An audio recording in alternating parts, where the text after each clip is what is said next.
Good morning sa ating lahat mga kaibigan. Andito na naman tayo sa ating usapang magmamano po.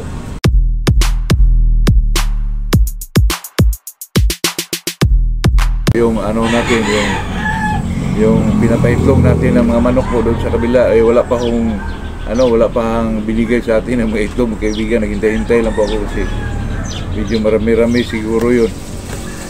Siguro sa national yung mga kaibigan or local siguro mga kaibigan.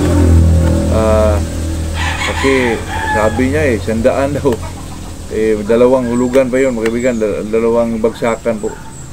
200 siguro, pero tingnan lang natin kasi alam nyo na pag ang tao nagsalita mga kaibigan, hindi mo naman talaga sigurado na makuha niya yung na yun. Baka sa kanyang isip lang siguro yun. Pero naghintay lang ako mga kaibigan kasi gustong-gusto ko na rin kasi nililinis ko na yung isang incubator ko mga kaibigan para naman maparami natin yung mga sisiw natin po. Kasi medyo local or national, maraming nag-abil sa atin mga kaibigan. Hinihintay ko lang kasi para makapagbigay tayo ng 3 months old po. Yung sisiw ko mga kaibigan, hindi ko pa pinaba po kasi hinihintay kong magano sila sa mga kaibigan, yung fowl box po kasi medyo nakulangan pa po sa edad nila mga kaibigan. Siguro mga 3 days na siguro mga kaibigan ang kulang. Maano na tayo ng fowl box kasi gusto ko na rin ilapag dito mga kaibigan kasi ang na nila sa kulungan. Napaka ingay na mga kaibigan at saka naglagubo yung ko doon, yung brooder ko doon mga kaibigan kasi medyo malaki-laki na sila. At saka gusto na talagang pwede na talaga yung ilagay dito pero pa po, hinihintay ko pa yung fowl box kasi para manigurado tayo mga kaibigan, para naman hindi tayo magsisi po. Alam nyo na, ang sisiw po ngayon ay okay, kinabukasan ay mag-iba na po. Nako, ayoko na mangyari yung ganun mga kaibigan, pero hindi pa rin natin yan mapigilan. Gamble pa rin tayo dyan mga kaibigan kasi kailangan naman talaga silang ipagala po. Yun lang hinihintay natin mga kaibigan. Itong pag-usapan natin ay napakasimple na po. Itong paano ba natin malalaman na ang ating mga manok ay pwede nang ilaban po.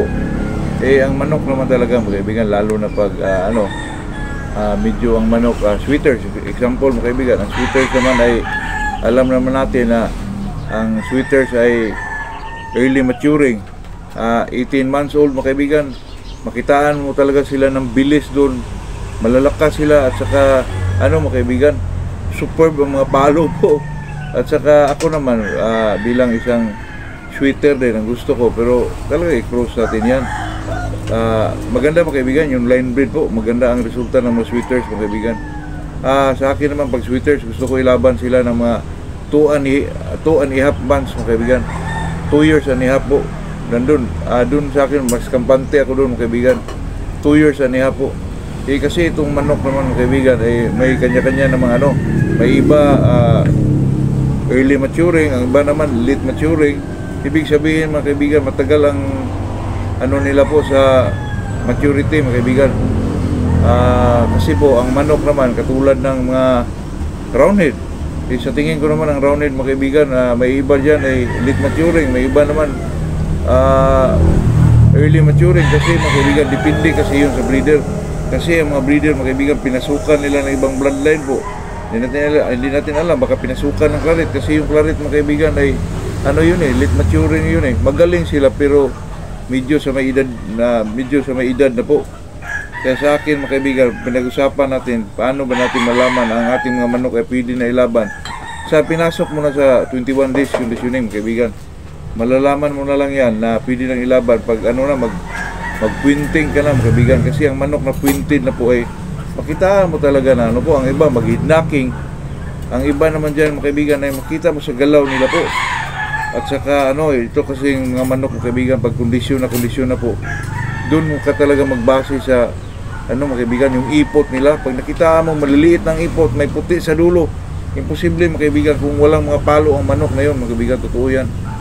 Kasi naman tayo na may gilid-gilid boys lang, mapobreng magmamanok, pero pag ang manok mo mga kaibigan nakaipot ng medyo maliliit na po, ay talagang may mga palo na yan mga kaibigan, totoo yan. Kasi ang manok naman po, pag sinasabi natin kondisyon ng isang manok, makitaan mo talaga ng medyo maliksi, mabilis na po. Pero tingnan mo rin mga kaibigan, kasi may manok kasi mga kaibigan na akala mo kondisyon na siya pero nag-o pala, panay ang kilos mga kaibigan kasi masyado mainit ang katawan.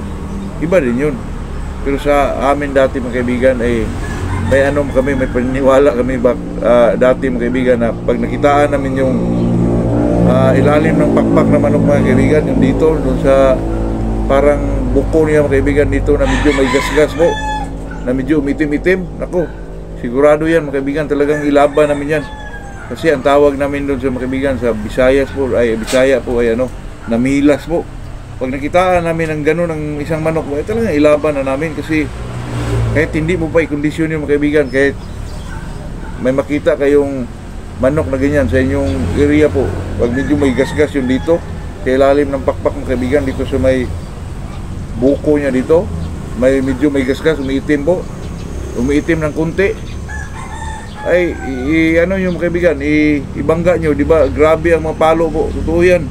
Ito lang naman ay yung mga naranasan din natin mga kaibigan dati. Sa Mindanao pa ako kasi yung matandang yun, kaibigan ko, siya din ang nagturo sa akin dyan. Pag makitaan daw na ang tawag doon mga kaibigan, namilas po. Super mamalo ang manok, totoo yan. Kahit anong bloodline yan mga kaibigan, basta makitaan mong may pilas dito mga kaibigan. Sa amin tawag dyan, pilas po.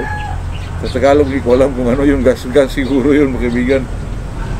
Super ang manok, nagtaka talaga ako dyan mga kaibigan. Nakitaan mo ng medyo, ang galing po. Saka may mga ilag, may mga palo talaga, totoo yan. Kaya sa atin mga kaibigan, ito naman sa amin dati sa Bisaya po, kahit ganun lang yun, sa Mindanao pa kami, pero itong namilas na manok po, ay talaga makitaan mo ng galing kahit hindi pa kinondisyon mga kaibigan, totoo yan. Pero itong pinag-usapan natin mga kaibigan, paano natin malalaman ang ating manok ay pwede na ilaban? Siguro mga kaibigan, kwinti na isang manok po. Ang kwinti na isang manok ay makita mo sa kanya ay medyo maliksi, nag-hidnacking. Ang pinaka-importante dyan mga kaibigan, tingnan mo ay yung ipot nila po, medyo maliliit na may puti sa dulo. Yun na yun mga kaibigan. Yun lang ang ating masabi ngayon sa umagang ito.